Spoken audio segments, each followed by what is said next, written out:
حضرات، ایک مومن بیمار ہیں جو اسپتال میں ایڈمٹ ہیں، ان کی دعائے صحت کے لیے کہا گیا ہے۔ آپ سے گزارش ہے کہ دعائے صحت کے لیے ایک مرتبہ اللہ کی سرکار میں گزارش کریں کہ اللہ ان کو بیمار کربلا کے صدقے میں صحت کاملہ عطا فرمائے۔ ایک اور گزارش ہے، اور وہ گزارش یہ ہے کہ دیکھیے یہ تمام چینلز جو عزاداری کے فروغ میں اس وقت بڑا اہم کردار نبھا رہے ہیں، اور خاص طور سے جو 2 سال کا عرصہ گزرا پینڈیمک، اس 2 سال کے عرصے میں جب آف لائن مجلسیں نہیں ہو رہی تھیں، جب اکثر جگہوں پر عزاخانے بند تھے، مسجدوں میں تالے لگے ہوئے تھے، اس زمانے میں بھی انہوں نے امام حسین علیہ السلام کے پیغام کو نشر کیا اور امام حسین علیہ السلام کے پیغام کو عام کیا، اور امام حسین علیہ السلام کے پیغام کو گھر گھر پہنچایا۔ آپ کے بمبئی شہر میں زینبیہ چینل ہے، زین العبا 72 ہے، علی ٹی وی ہے، ون چینل ہے، اور بھی دوسرے چینلز ہیں۔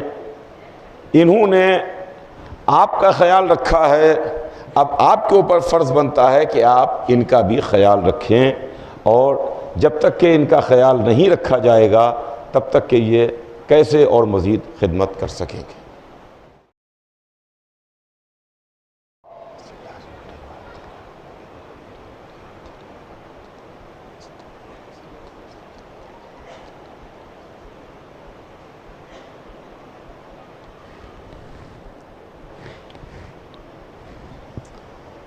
اعوذ باللہ السمیع العلیم من الشیطان اللعین الرجیم، بسم اللہ الرحمن الرحیم، الحمدللہ رب العالمین، والصلاة والسلام علی سیدنا و نبینا و شفیعنا بالقاسم محمد صلوات بھیجا وآلہ الطیبین الطاہرین المعصومین، ولعنۃ اللہ علی اعدائہم اجمعین من یومنا ھذا الی یوم الدین۔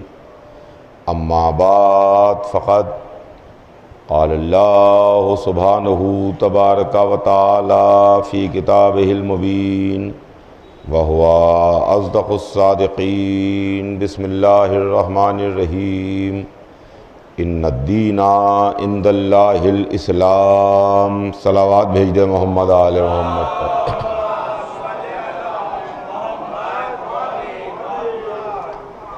پروردگار عالم قرآن مجید میں ارشاد فرماتا ہے کہ یقیناً دین اللہ کے نزدیک اسلام ہے۔ عزیزان گرامی، اس آیہ مبارکہ کے ذیل میں مسلسل آپ کی خدمت میں ہر دن روزانہ کچھ نہ کچھ عرض کرنے کا شرف حاصل کر رہا ہوں۔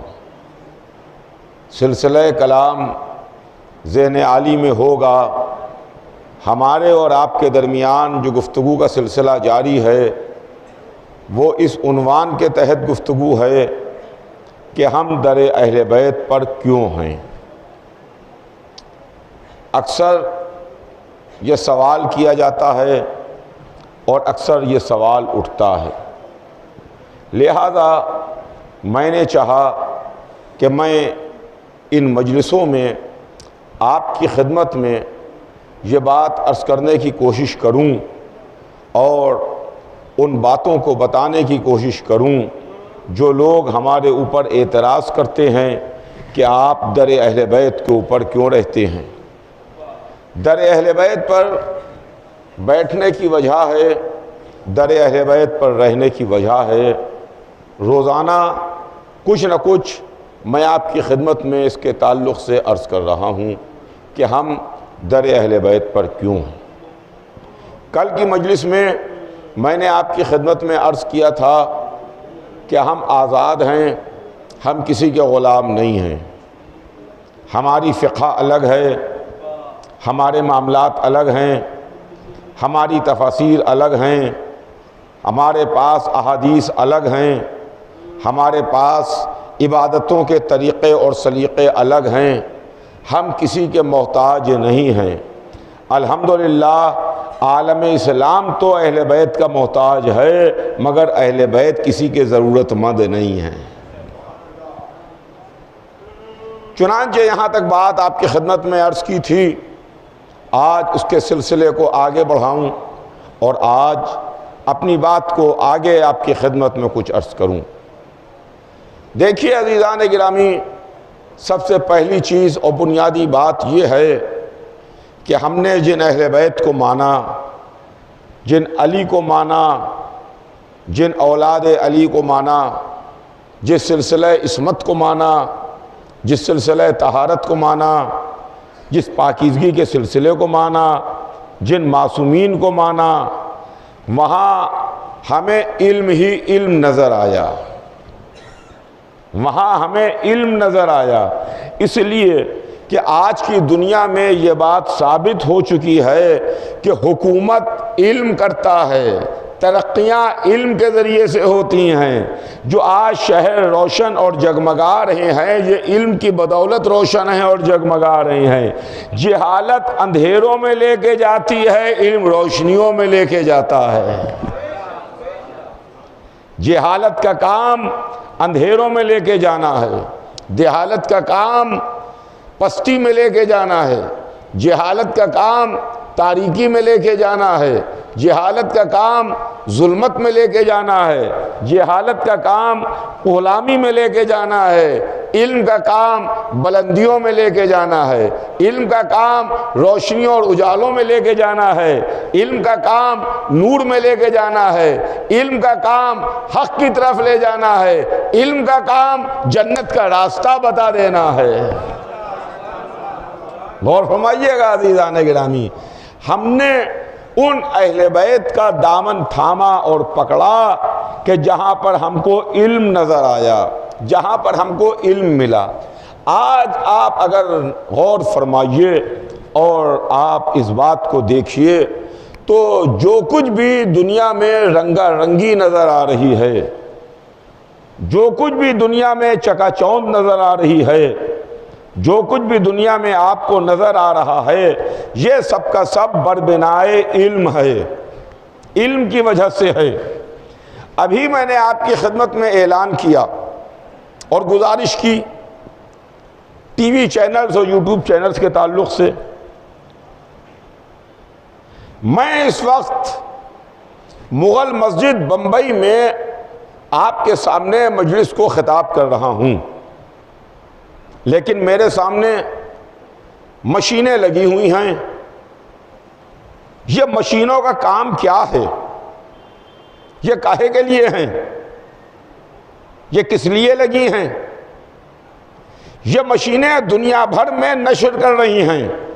میں ہاتھ اٹھاتا ہوں، اسی لمحے مشینوں کے ذریعے سے میرا اٹھا ہوا ہاتھ دنیا بھر میں نظر آتا ہے۔ میں جو بول رہا ہوں اسی لمحے میری آواز جا رہی ہے، پہنچ رہی ہے۔ جس کو آج کی زبان میں لائیو ٹیلی کاسٹ کہہ رہے ہیں، وہ یہ مشین، کیمرہ، موبائل فون یہ لائیو ٹیلی کاسٹ کر رہا ہے۔ یہ بنایا کس نے ہے؟ اس کی ایجاد کس نے کی ہے؟ اس کا انوویشن کس نے کیا ہے؟ میرا سوال ہے آپ سے۔ ایک صاحب نے کھڑے ہو کے کہا کہ ارے بھائی یہ کوئی مشین ہے، ارے ایک ڈبہ ہے اس کو آپ نے جوڑ دیا۔ تو میں نے ان سے پوچھا کہ کیا اس کا بنانے والا انگوٹھا چھاپ ہے؟ جس بیچارے کو اپنا نام بھی لکھنا نہیں آتا، نام کی جگہ کے اوپر اپنا انگوٹھا تھمب امپریشن دیتا ہے، انگوٹھا لگاتا ہے۔ ان کا مول صاحب آپ کیسی بات کر رہے ہیں، کیسی پرانی بات کر رہے ہیں، کیسی بیوقوفی جہالت کی بات کر رہے ہیں۔ بھائی یہ چیز ہے علم کے تعلق سے، اس کو ایجاد اس نے کیا ہے کہ جس کے پاس علم ہے۔ سنیے گا، جس کے پاس علم ہے۔ یہ برقی رو کو اوپر جاتا ہے، یہ برقی رو کو اوپر جاتا ہے۔ آپ دیکھیں ایک تار ہے جو اس میں سے نکلا ہے، اور کبھی کبھی کچھ ڈیوائسز ایسی ہیں کہ جس میں تار کی بھی ضرورت نہیں ہے۔ ایک چھوٹی سی کھلونا ہے، چھوٹا سا، وہ سامنے رکھا ہوا ہے اور اس کے علاوہ کچھ نظر نہیں آ رہا ہے، کوئی تار نہیں ہے، کوئی کنیکشن نہیں ہے، کچھ بھی کھنچ کے نہیں جا رہا ہے، مگر یہ ہماری تصویر پہنچا رہا ہے، یہ ہماری آواز پہنچا رہا ہے، ہمارا لہجہ پہنچا رہا ہے، ہماری آواز پہنچا رہا ہے، ہمارا انداز پہنچا رہا ہے، ہماری صورت پہنچا رہا ہے، جو کچھ بھی ہے اس میں جا رہا ہے اور یہ پہنچا رہا ہے، دنیا بھر میں پہنچا رہا ہے، دنیا بھر میں پہنچا رہا ہے۔ یہ کسی ایک شہر یا ملک میں محدود نہیں رہتا، یہ پوری دنیا کو کور کیے ہوئے ہے۔ کیا چیز؟ کہ یہ موبائل فون اس سے لائیو ہو رہا ہے، یہ کیمرہ جس سے لائیو ہو رہا ہے۔ تو یہ بنایا ہوا کس کا ہے کہ جس نے اس کو بنایا تو ایک ہی وقت میں پوری دنیا تک پہنچا رہا ہے، پوری دنیا میں پہنچ رہا ہے۔ تو جواب آیا کہ یہ اس نے بنایا ہے کہ جو دنیا میں جاہل پیدا کیا گیا۔ قرآن میں ہے کہ ہم نے تم کو تمہاری ماؤں کے پیٹوں سے اس طرح سے نکالا کہ تم کچھ نہیں جانتے تھے، لا تعلمون شیئا، تمہیں کچھ نہیں معلوم تھا، مگر وہ جاہل انسان جو دنیا میں آیا اس نے علم میں اتنی ترقی کی کہ ہماری صورت، ہماری آواز اسی لمحے پوری دنیا میں جا رہی ہے۔ تو اب وہ کہ جس نے آغوش محمد میں قرآن پڑھا ایک وقت میں 70 جگہ آ جائے تو حیرانی کی کیا بات ہے؟ صلوات بھیج دے محمد آل محمد پر۔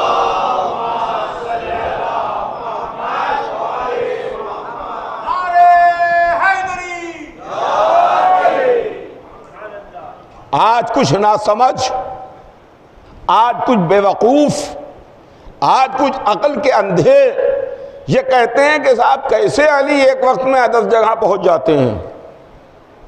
دنیا بھر میں لوگ علی کو مدد کے لیے آواز دیتے ہیں اور پکارتے ہیں۔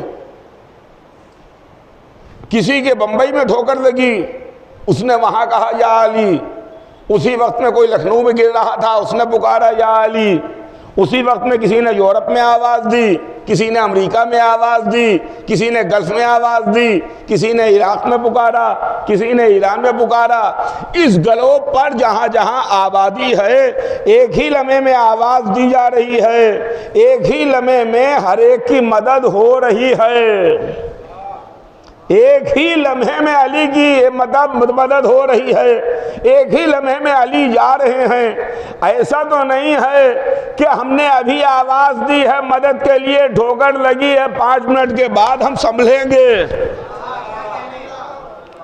5 منٹ کے بعد ہم سنبھلیں گے۔ جیسے ہی ٹھوکر لگی، گرنے لگے، آواز دی، پکارا یا علی، فوراً علی مدد کے لیے آ گئے، فوراً اسی لمحے مدد کے واسطے آ گئے۔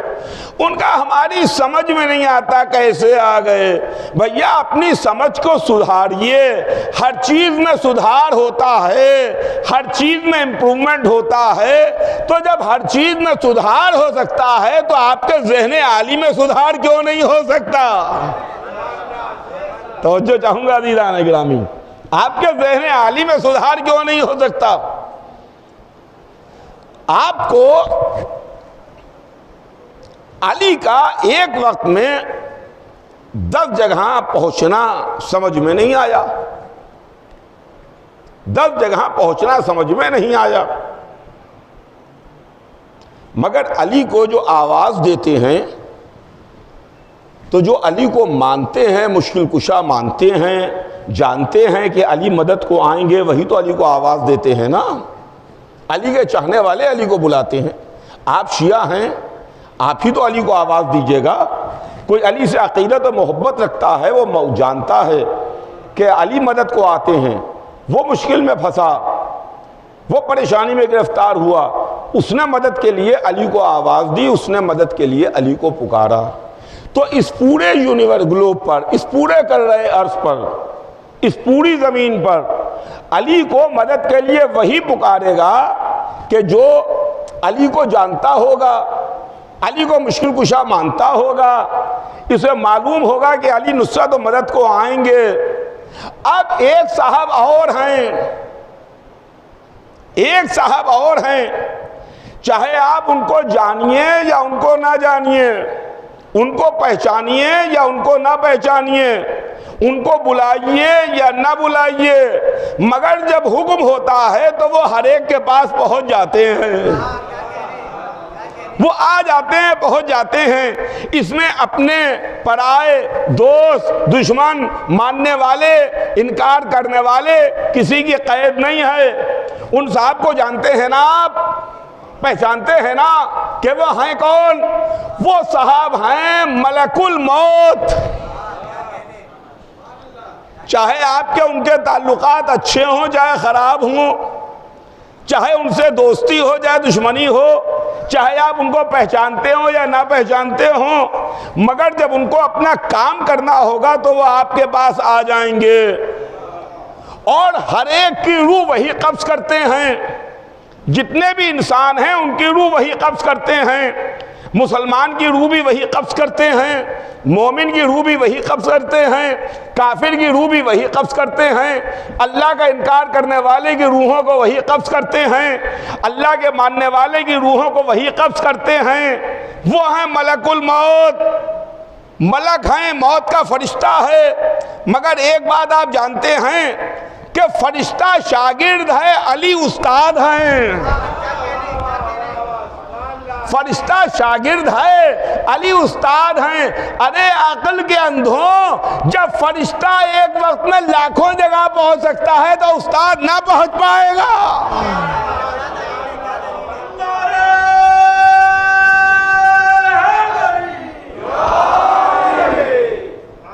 ایک صلوات بھیج دے محمد آل محمد پر۔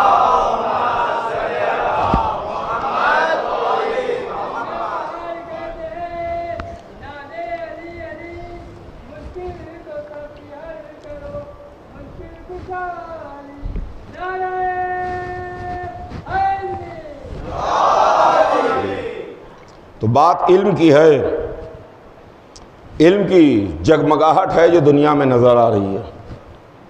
انسان چاند پر گیا، انسان فضا میں گیا، انسان خلا میں گیا، انسان سمندر کی گہرائیوں میں گیا۔ کس کی بدولت؟ علم کی بدولت، علم کی وجہ سے گیا۔ یہ انسان کا علم ہے کہ جو اس کو لے کے جا رہا ہے۔ بمبئی سے لکھنؤ تک کا سفر آج تو بڑا آسان ہے، لیکن میرے والد مرحوم بیان فرماتے تھے کہ جب انہوں نے بالکل ابتدا میں شروع میں وہاں سے لکھنؤ سے یہاں آنا شروع کیا، میں اور پہلے کی بات نہیں کرتا کہ میرے جد مرحوم بھی بمبئی میں آئے، انہوں نے بھی بمبئی میں مجلسوں کا خطاب کیا۔ بات آ گئی تو عرض کرتا چلوں کہ آپ کے شہر سے میرے گھرانے کا 100 برس سے زیادہ کا رشتہ ہے، 100 سال سے زیادہ کے تعلقات ہیں۔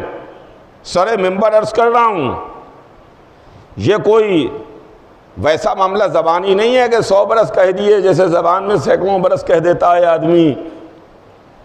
100 برس سے زیادہ میتھمیٹیکل والے 100 ہیں میتھمیٹکس والے، اس لیے کہ میں نے اپنے والد سے سنا کہ 40 برس تک انہوں نے یہاں بمبئی میں مجلسوں کو خطاب کیا، 58 برس تک میرے والد نے مجلسوں کو خطاب کیا۔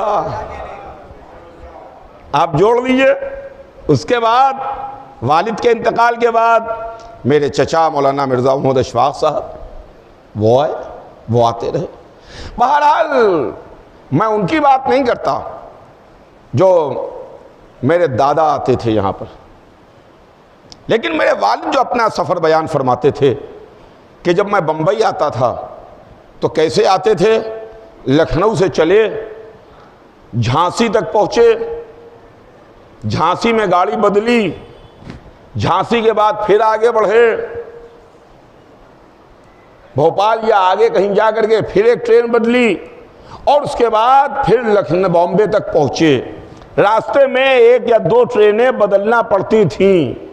ایک لمبا سفر تھا جو لگ بھگ 35-40 گھنٹے کا سفر ہوتا تھا۔ اور اس کے بعد جب زمانہ اور آگے بڑھا اور تیز ٹرینیں چلنے لگیں تو معلوم یہ ہوا کہ اب ٹرین چل رہی ہے، لکھنؤ سے بیٹھے بمبئی میں اترے، مگر ابھی وہ ٹائم زیادہ لے رہی ہے، وہ وقفہ زیادہ لے رہی ہے۔ پھر اور تیز ٹرینیں آ گئیں، سپر فاسٹ ٹرینیں آ گئیں۔ اب وہ ٹرینیں آنے لگیں کہ صاحب 24 گھنٹے کے اندر آپ کو لکھنؤ سے بمبئی تک پہنچا دیتی ہیں۔ آج 8 بجے لکھنؤ سے بیٹھے آپ، کل 8 بجے رات کو آپ بمبئی پہنچ جائیے گا۔ لیکن آج کیا ہے، ہوائی جہاز ہیں، آج ہوائی جہاز کا سفر ہے، 2 گھنٹے کے اندر آدمی بمبئی سے لکھنؤ، لکھنؤ سے بمبئی پہنچ جاتا ہے۔ وہ سفر جو 35-40 گھنٹے کا ہوتا تھا، وہ سفر جس میں 35-40 گھنٹے لگتے تھے، اس میں اب 2 گھنٹے لگ رہے ہیں۔ کتنی ٹائم کی سیونگ ہوئی، کتنا وقت بچا، کس تیزی کے ساتھ یہ 35-40 گھنٹے کا سفر 2 گھنٹے میں کس نے بدل دیا، 2 گھنٹے تک کیسے آ گیا؟ کہ آپ کو معلوم نہیں یہ انسان کا علم ہے کہ جو ترقی کر رہا ہے، یہ انسان کا علم ہے جو آگے بڑھ رہا ہے، جو تیزی کے ساتھ ترقی کرتا ہوا چلا جا رہا ہے۔ میڈیکل فیلڈ میں آپ دیکھ لیجئے کس تیزی کے ساتھ ترقی ہو رہی ہے۔ تو میرے عرض کرنے کا مطلب یہ ہے، سنیے گا، میرے عرض کرنے کا مطلب یہ ہے کہ انسان علم کے میدان میں بہت تیزی کے ساتھ ترقی کر رہا ہے۔ علم کی جلوہ نمائیاں چاروں طرف نظر آ رہی ہیں، مگر یہ کس انسان کی؟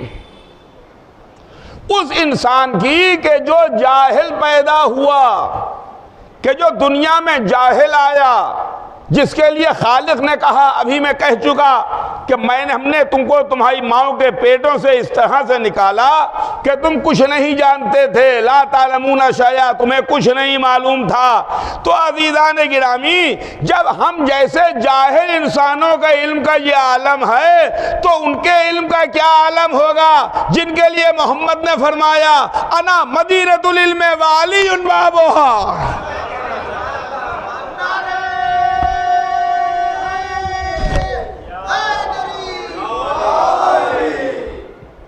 میں علم کا شہر ہوں، علی اس کا دروازہ ہے۔ اور اس کے بعد فرماتے ہیں، حدیث آگے بڑھتی ہے، من اراد العلم فلیات الباب، جسے علم کی تلاش ہو وہ دروازے تک آئے۔ رسول اللہ نے راستہ بتا دیا، راستہ بتا دیا کہ میں علم کا شہر ہوں، علی اس کا دروازہ ہیں، علی دروازہ ہیں۔ جس کو علم کی تلاش ہو وہ دروازے پر آئے، دروازے سے آئے، یعنی دروازے کے ذریعے سے آؤ گے تو تمہیں علم ملے گا، اور اگر دروازہ چھوڑ کے آ گئے۔ اب عزیزان گرامی، اس کے آگے میں آپ کی خدمت میں کچھ نہیں عرض کروں گا، خالی اشارہ کرتا ہوا آگے بڑھ جاؤں گا۔ اشارہ کرنا میرا کام ہے، سمجھنا آپ کا کام ہے۔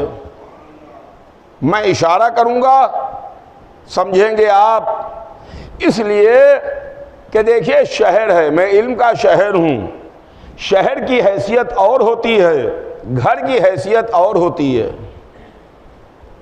شہر اور ہے، گھر اور ہوتا ہے، دونوں میں فرق ہے۔ آپ جہاں رہتے ہیں وہ آپ کا گھر ہے، آپ کا گھر جہاں ہے وہ شہر ہے۔ سنیے گا، آپ کا گھر جہاں ہے وہ شہر ہے۔ گھر کی ساخت و بناوٹ اور ہے، شہر کی ساختیں اور بناوٹیں اور ہیں۔ اب آج تو ویسے شہر رہے نہیں، لیکن پہلے کے زمانے میں جو پرانے شہر ہوا کرتے تھے اس کے اندر شہر میں فصیلیں ہوتی تھیں اور شہر کے دروازے ہوتے تھے، شہر میں داخلے کے واسطے شہر کے گیٹ ہوتے تھے۔ چنانچہ پرانے شہروں میں بھی آپ جائیے دیکھیے تو آپ کو مل جائے گا۔ دلی جانا آنا ہوتا ہے، آپ دلی میں جا کر کے دیکھ لیجئے، پرانی دلی میں داخلے کے لیے اس وقت کے زمانے میں جب مغل سلاطین تھے، داخلے کے لیے دروازے تھے، آج بھی وہ دروازے موجود ہیں۔ شہر تھا، شہر میں داخلے کے دروازے ہیں۔ لیکن گھر ہے، گھر میں کیا ہے؟ گھر میں دیواریں بھی ہوتی ہیں، گھر میں چھت بھی ہوتی ہے، گھر میں پرنالے بھی ہوتے ہیں کہ بارش ہو تو بارش کا پانی اس کے ذریعے سے نکل جائے۔ یہ گھر ہے کہ جس میں چھتیں بھی ہیں، دیواریں بھی ہیں، پرنالے بھی ہیں، دروازہ بھی ہے۔ لیکن شہر میں چھت نہیں ہوتی، شہر میں چھت نہیں ہوتی، شہر میں پرنالے نہیں ہوتے، شہر کا دروازہ ہوتا ہے اور اندر سٹی ہوتا ہے۔ رسول نے یہ نہیں کہا کہ میں علم کا گھر ہوں، میں علم کا شہر ہوں، اس لیے کہ بہتیرے کچھ ایسے تھے جن کو تاریخ نے بتا دیا کہ یہ فلاں جو ہیں وہ شہر کی دیوار ہیں، فلاں شہر کی چھت ہیں۔ ارے کوئی عقل کے اندھوں کو جا کے بتائے گھر کی چھت ہوتی ہے، شہر میں چھت نہیں ہوتی ہے۔ صلوات بھیجے محمد آل محمد پر۔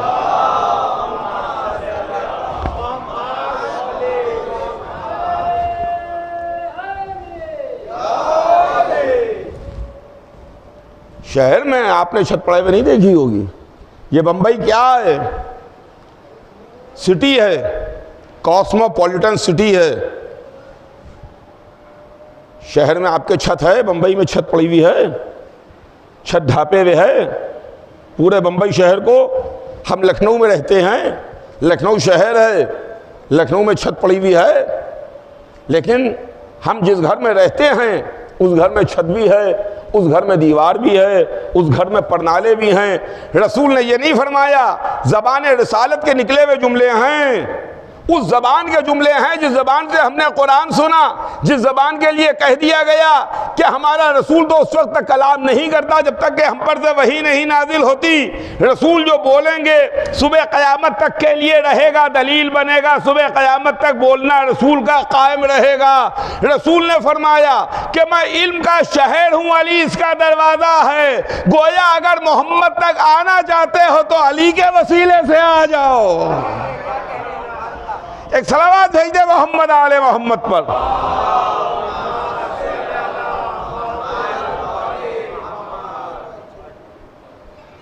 علی کو علم کا دروازہ بتایا، اپنے کو علم کا شہر بتایا کہ میں علم کا شہر ہوں، علی اس کا دروازہ ہے۔ جس کو علم کا دروازہ بتایا اس نے منبر کوفہ پر آ کے دعویٰ علم کیا۔ خدا کی قسم یہ دعویٰ علی ہی کو زیب دیتا تھا، علی کے علاوہ کسی کو زیب نہیں دیتا تھا۔ علی منبر پر آئے، علی نے دعویٰ کیا، سلونی سلونی، جو تمہارا دل چاہے پوچھ لو، جو دل چاہے سوال کرو، مجھ سے پوچھو میں تمہیں بتاؤں گا۔ سلونی وطرق السما، مجھ سے آسمانوں کے راستے پوچھو میں تمہیں آسمانوں کے راستے بتاؤں گا۔ اللہ اکبر، اللہ اکبر، میں تمہیں آسمانوں کے راستے بتاؤں گا، جو تمہارا دل چاہے سوال کرو، مجھ سے پوچھو میں تمہیں بتاؤں گا۔ آپ نے علی کے جملوں پر غور نہیں کیا، یہ صاحب نہج البلاغہ بول رہا ہے، سلونی مجھ سے پوچھو۔ ایک عالم اگر ممبر پر آ کے دعویٰ کریں کہ پوچھو، مولوی صاحب جو یہاں نماز پڑھاتے ہیں وہ اگر ممبر پر آگے کہیں گے جو تمہارا دل چاہے پوچھو، سوال کرو، تو آپ ان سے کیا پوچھئے گا؟ آپ ان سے کوئی فزکس کا سوال پوچھئے گا؟ آپ ان سے کیمسٹری کا کوئی معاملہ پوچھئے گا؟ آپ ان سے میڈیکل سائنس کا سوال کیجئے گا؟ کیا پوچھئے گا آپ ان سے؟ انہوں نے آگے ممبر پہ کہا مولوی صاحب نے کہ مجھ سے پوچھئے آپ، تو آپ ان سے کوئی مسئلہ پوچھئے گا، کوئی دین مذہب کی بات پوچھئے گا، کسی قرآن کی آیت کے بارے میں پوچھئے گا، تفسیر کے بارے میں پوچھئے گا، کوئی مسئلہ پوچھئے گا، نماز کے بارے میں پوچھئے گا، روزے کے بارے میں پوچھئے گا، مذہب کے بارے میں پوچھئے گا، اسلام کے بارے میں پوچھئے گا نا۔ اس کے علاوہ تو آپ ان سے نہیں پوچھئے گا۔ یہ تو نہیں پوچھئے گا کہ صاحب یہ فزکس کی کیا معاملات ہیں ہمیں بتائیے، میتھمیٹکس کے معاملات کیا ہیں آپ ہمیں بتائیے، میڈیکل سائنس، انجینئرنگ، وکالت، اس کے متعلق نہیں پوچھئے گا۔ اور اگر کوئی یونیورسٹی کا پروفیسر وہ آ کر کے آپ سے کہے مجھ سے پوچھو، تو آپ اس سے اس سبجیکٹ کے بارے میں پوچھئے گا جس کا وہ عالم ہے، پروفیسر ہے، پڑھاتا ہے۔ آپ ان سے قرآن کی آیت کے بارے میں نہیں پوچھئے گا، تفسیر کے بارے میں نہیں پوچھئے گا، حدیث کے بارے میں نہیں پوچھئے گا۔ تو یہ بات میرے عرض کرنے کا مطلب یہ ہے، میرا سینس یہ ہے کہ جو جس لائن کا آدمی ہوتا ہے اس سے اسی لائن کے متعلق سوال کیا جاتا ہے، لائن سے ہٹ کے سوال نہیں کیا جائے گا۔ اور اگر لائن سے ہٹ کے ٹریک سے الگ جا کر کے آپ سوال کیجئے گا تو فوراً لوگ آپ کا شانہ پکڑ لیں گے، آپ سے کہیں گے کیسا سوال کر رہے ہو؟ ارے یونیورسٹی کے پروفیسر ہیں، ان سے تم یہ مذہبی سوال کر رہے ہو؟ ارے یہ مولانا ہیں، عالم ہیں، ان سے تم دنیاوی سوال کر رہے ہو؟ کوئی مذہبی سوال کرو، فوراً شانہ پکڑ لیا جائے گا، فوراً بازو پکڑ لیا جائے گا، ٹریک سے ہٹ کے سوال کیا جائے گا۔ اگر بظاہر علی کی حیثیت تو ہمیں نظر آتی ہے ایک دینی اور مذہبی، علی کی حیثیت دینی اور مذہبی نظر آ رہی ہے، جو رسول کے ساتھ ساتھ ہیں، دعوت عشیرہ میں ہیں، قرآن آ رہا ہے، احادیث ارشاد فرما رہے ہیں، اسلام ہے، مذہب ہے، دین ہے، قرآن ہے، تفسیر ہے، وغیرہ وغیرہ۔ لیکن علی نے ممبر پر آ کے دعویٰ کیا کہ جو تمہارا دل چاہے پوچھ لو، جو تمہارا دل چاہے پوچھ لو، اس لیے کہ علی نے کھلا ہوا میدان دے دیا۔ مذہب کے بارے میں پوچھنا چاہو علی بتائیں گے، دنیاوی علم کے بارے میں پوچھو علی بتائیں گے۔ ایک صلوات بھیج دے محمد آل محمد پر۔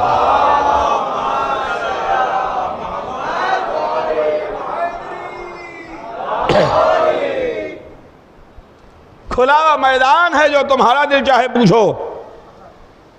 لیکن یہ بدقسمتی نہیں ہے تو اور کیا ہے؟ یہ بدقسمتی نہیں ہے تو اور کیا ہے کہ دنیا نے علی سے نہیں پوچھا، علی کہتے رہے، علی اعلان کرتے رہے، علی دعویٰ کرتے رہے، علی کہتے رہے مجھ سے پوچھو، مگر کسی نے علی سے نہیں پوچھا۔ خیر چلیے، علی سے پوچھا نہیں پوچھا وہ لوگوں کی اپنی بدقسمتی ہے۔ ہم پیاسے تھے، سمندر ہمارے پاس سے گزر گیا، ہم اس سے سیراب نہیں ہو پائے۔ سمندر کے قصور نہیں ہے، ہمارے مقدر کا پھوٹا پن ہے نا، ہمارے مقدر کا پھوٹا پن ہے۔ بات یہیں پر ختم ہو جاتی تو ہمیں کوئی اعتراض نہ ہوتا۔ توجہ چاہوں گا عزیزان گرامی، بہت توجہ آپ کی، کہ اگر بات یہیں پر ختم ہو جاتی تو ہمیں کوئی اعتراض نہ ہوتا۔ بات آگے بڑھی، علی کے بعد ایک صاحب منبر پر آئے اور آ کر کے انہوں نے کہا کہ جو تمہارا دل چاہے سوال کرو میں تمہیں بتاؤں گا، جو تمہارا دل چاہے پوچھو میں تمہیں بتاؤں گا، مجھ میں اور علی میں کیا فرق ہے؟ جو دعویٰ علی نے کیا وہی دعویٰ میں کر رہا ہوں۔ یہ کون سی بڑی بات ہے کہ جو علی نے دعویٰ سلونی کیا؟ جو تمہارا دل چاہے سوال کر دو، جو تم لوگ پوچھنا چاہتے ہو پوچھو، مجھ سے پوچھو میں تمہیں بتاؤں گا۔ وہ دعویٰ جو علی پر دیتا تھا وہ دعویٰ کیا، یہ میری شیروانی ہے، میں پہنے میں ہوں، یہ میرے جسم کی شیروانی ہے، میرے جسم پر فٹ ہے، میری ناپ کی شیروانی ہے، اگر آپ اس کو پہننے کی کوشش کیجئے گا تو آپ کے جسم پر فٹ نہ ہوگی۔ یہ شرٹ آپ پہنے میں ہے، کرتا آپ پہنے میں ہے، آپ کے جسم کے مطابق ہے، میں پہننے کی کوشش کروں تو میرے جسم پر فٹ نہ ہوگا۔ جو جس کی چیز ہوتی ہے اسی کے جسم پر فٹ ہوتی ہے۔ دعویٰ علی نے کیا، علی ہی کی ذات پر جا کے فٹ ہوتا ہے۔ سنیے گا، علی کی ذات پر جا کے فٹ ہوتا ہے۔ مگر ایک صاحب منبر پر آئے اور انہوں نے کہا کہ کون بڑی بات ہے، جو دعویٰ علی نے کیا وہی دعویٰ میں کر رہا ہوں، مجھ سے پوچھو جو تمہارا دل چاہے۔ کہ ایک مرتبہ تاریخ لکھتی ہے کہ ایک بڑھیا جس کی کمر خمیدہ تھی، ہاتھ میں عصا تھا، خمیدہ کمر، ہاتھ میں عصا کو ٹیکے ہوئے آگے بڑھی اور آگے بڑھ کے کہتی ہے کہ بھائی میرے ایک سوال کا جواب دو۔ تو ان صاحب نے جو منبر پر بیٹھ کے دعویٰ کر رہے تھے علی کے مقابلے پر، ان کا ہاں ہاں بول، کیا سوال ہے تیرا، کیا پوچھنا چاہتی ہے پوچھ۔ تو اس نے کہا کہ یہ بتاؤ کہ جناب سلمان کا انتقال کہاں ہوا تھا؟ جناب سلمان کہاں دنیا سے رخصت ہوئے؟ تو جلدی سے اس نے جواب دیا کہ مدائن میں۔ سوال کا جواب فوراً مل گیا، مدائن میں۔ کہا علی کہاں تھے؟ کہا علی مدینے میں تھے۔ کہا سلمان کو غسل کس نے دیا؟ کہا علی نے دیا۔ کفن کس نے پہنایا؟ علی نے پہنایا۔ غسل کفن کس نے دیا؟ دفن کس نے کیا؟ علی نے دفن کیا۔ غسل علی نے دیا، کفن علی نے پہنایا، دفن علی نے کیا، جبکہ علی مدینے میں تھے اور وہ دور مدائن میں مرے۔ وہ مدائن میں مرے، علی مدینے میں ہیں۔ کہا علی کیسے چلے گئے؟ کہا علی باعجاز پہنچ گئے، جا کے علی نے غسل بھی دے دیا، کفن بھی پہنا دیا، دفن بھی کر دیا۔ اب اس کے بعد ایک مرتبہ بڑھیا جو تھی اس نے اپنا رنگ بدلا، ایک نام لیا اور پوچھا وہ کہاں دنیا سے رخصت ہوئے؟ کہا مدینے میں۔ ایک صاحب کا نام لے کے کہا کہ وہ صاحب دنیا میں کہاں ستارے کہاں سے رخصت ہوئے؟ کہا مدینے میں۔ کہا علی کہاں تھے؟ کہا مدینے میں۔ کہا پھر 3 دن میت پڑی رہی، علی نے غسل کفن کیوں نہ دیا؟ علی نے دفن کیوں نہ کیا؟ بڑھیا نے چٹیلی بات کہہ دی، بڑی چٹیلی بات کہہ دی، تو وہ بگڑ گئے، ناراض ہو گئے کہ ارے یہاں بڑھیا کو کون لے کر کے آ گیا؟ نکالو بڑھیا کو یہاں سے لے جاؤ۔ اگر یہ اپنی مرضی سے آئی ہے تو اس کے اوپر خدا کی لعنت، اگر اپنے شوہر کی مرضی سے آئی ہے تو اس پر خدا کی لعنت۔ بڑھیا بھی کوئی معمولی بڑھیا نہیں تھی، بڑی چٹیلی بڑھیا تھی، تو یہ کہتی بھی مسجد سے چلی گئی کہ ان کے بارے میں کیا خیال ہے جو میدانوں میں آ گئی تھی۔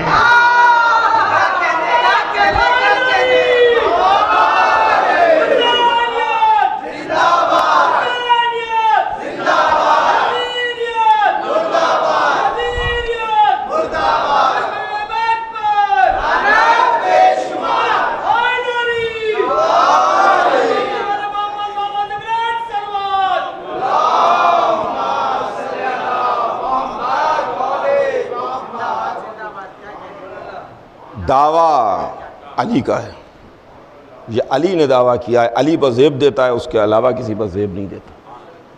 جو جس کی چیز ہے اسی پر فٹ ہوتی ہے، اسی پر اچھی لگتی ہے، اسی پر اچھی لگتی ہے۔ 58 برس میرے والد نے اس منبر سے اس مسجد میں مجالس کو خطاب کیا۔ آپ سننے والے بڑی محبت سے آپ تشریف لاتے تھے، سنتے تھے۔ ان کے پڑھنے کا اپنا ایک انداز تھا، وہ عام فہم زبان میں، روزمرہ کی بولی جانے والی زبان میں واقعات اور مثالوں کے ذریعے سے مجلسیں پڑھتے تھے۔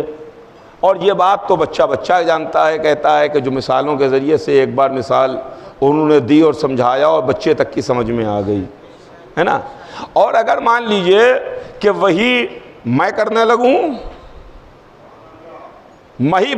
لگوں جو وہ مثالیں دیتے تھے، ہاں بھئی اگر کوئی کہیں پر کوئی معاملہ ہے، میں نے ان کا نام لے کر کے ان کی طرف سے پڑھ دی، بات کہہ دی کہ بھئی میرے والد یہ پڑھتے تھے، میں نہیں پڑھ پا رہا ہوں اس طرح سے، ظاہر ہے کہ جس طرح سے وہ پڑھتے تھے۔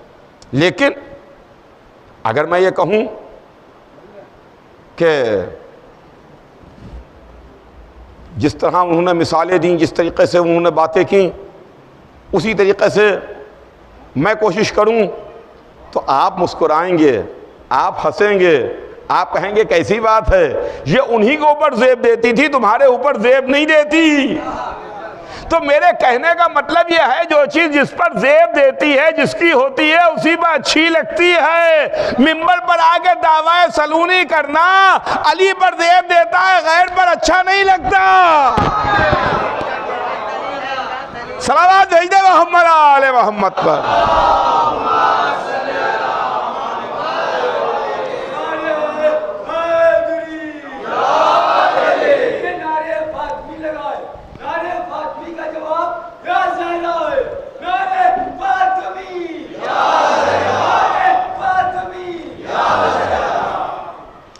بس انشاءاللہ کل اس کے آگے آپ کی خدمت میں عرض کروں گا۔ آج بس یہیں پر بات تمام۔ دنیا نے کوشش کی، در اہل بیت پر ڈاکے ڈالے، در اہل بیت پر چوریاں کیں، اہل بیت کے در سے چیزوں کو چرایا۔ کل انشاءاللہ آپ کی خدمت میں عرض کروں گا۔ آج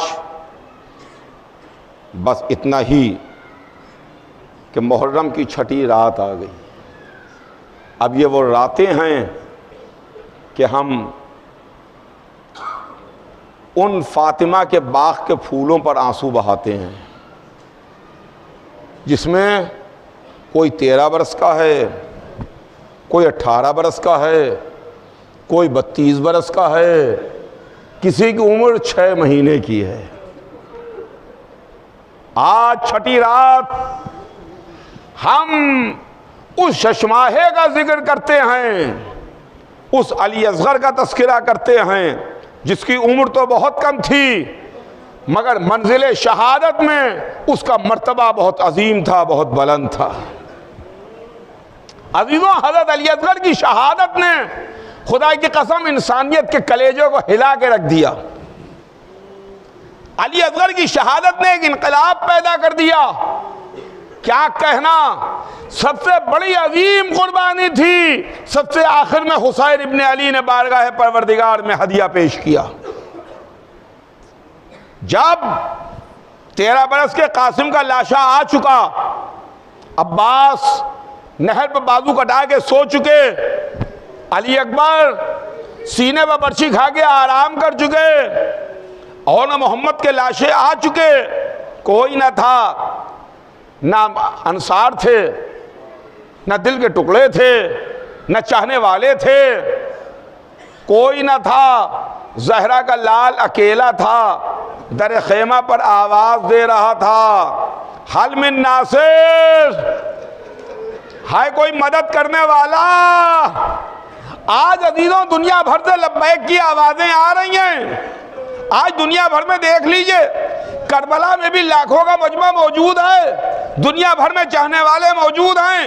یہ لبیک کی صدا کیا ہے؟ یہ آواز استغاثہ کی صدا ہے، لبیک یا حسین۔ کل 3 دن کا پیاسا